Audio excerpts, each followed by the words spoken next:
This video will help you use United Nations web pages to try to find civil society organizations that might be working on a particular human rights issue.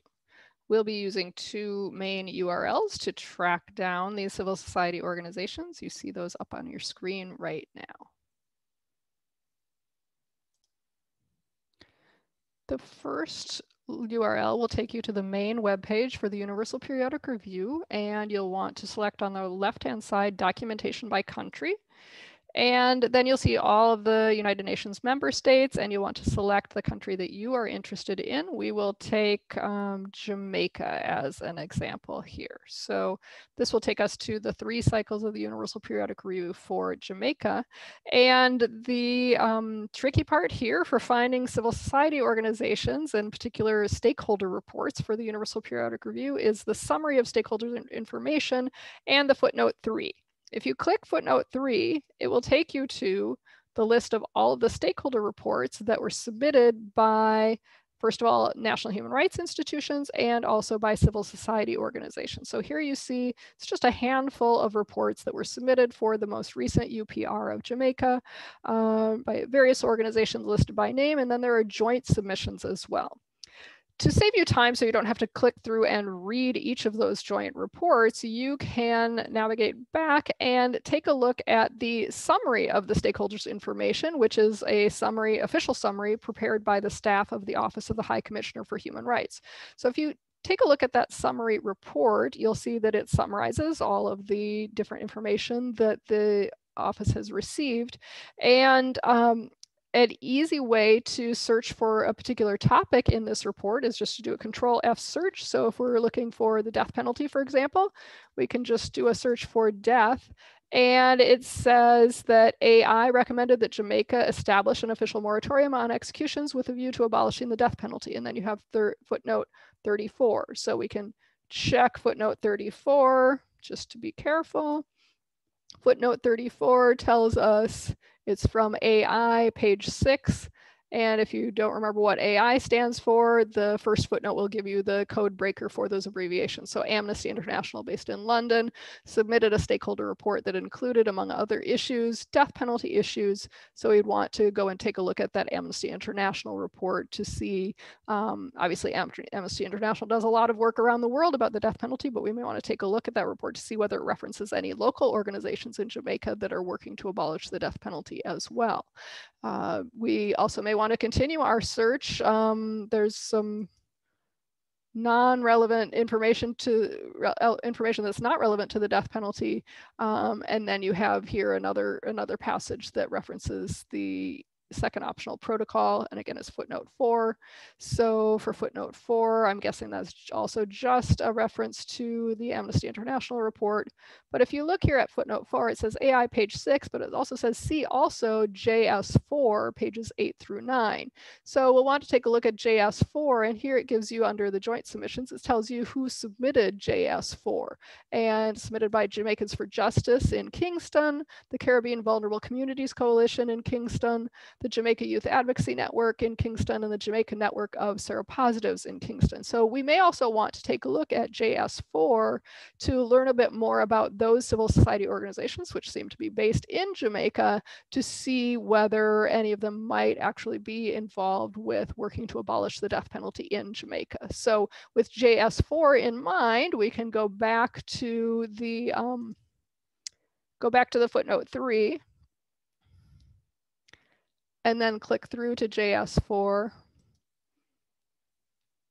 and open up that document to see it gives us organizational contacts, which is really helpful to have those email addresses, especially if we want to try to set up an interview with any of those organizations. And we can take a look at the report and see whether there are particular references to the death penalty. We see it's a wide-ranging report about a lot of different issues, but there's some reference to detention conditions, police violence,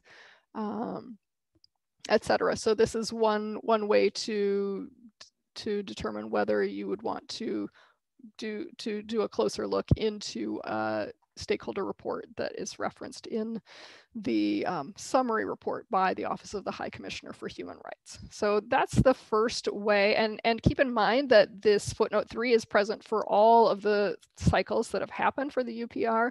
So should be sure to check not only the third cycle, but also take a look at the same footnote 3 and the summary of stakeholders information for the second cycle and for the first cycle as well.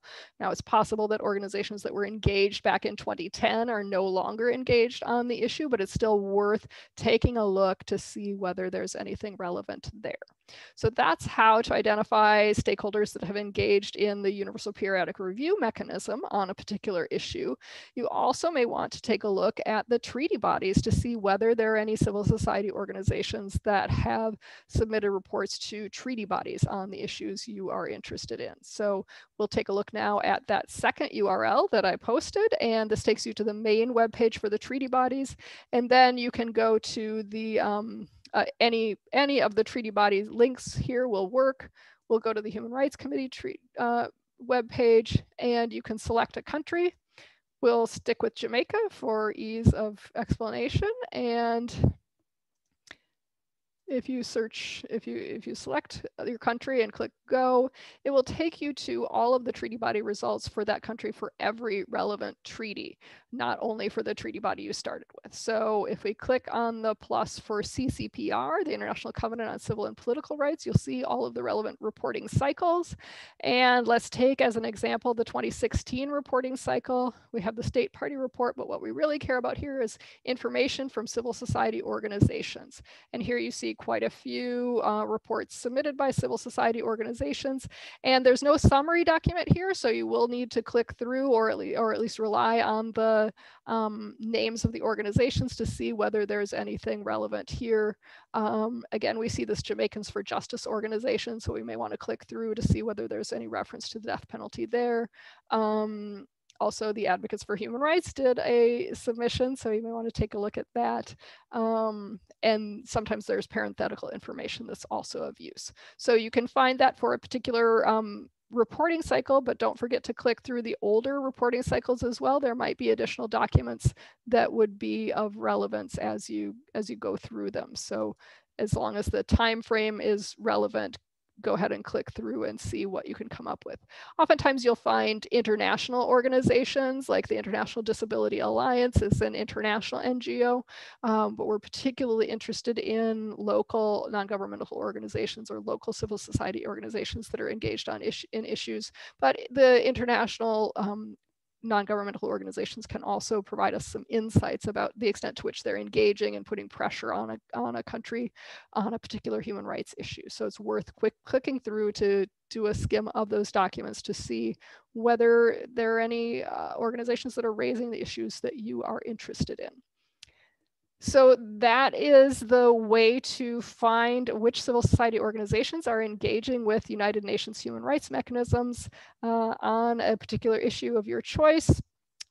I hope you found this information to be of use. Thank you.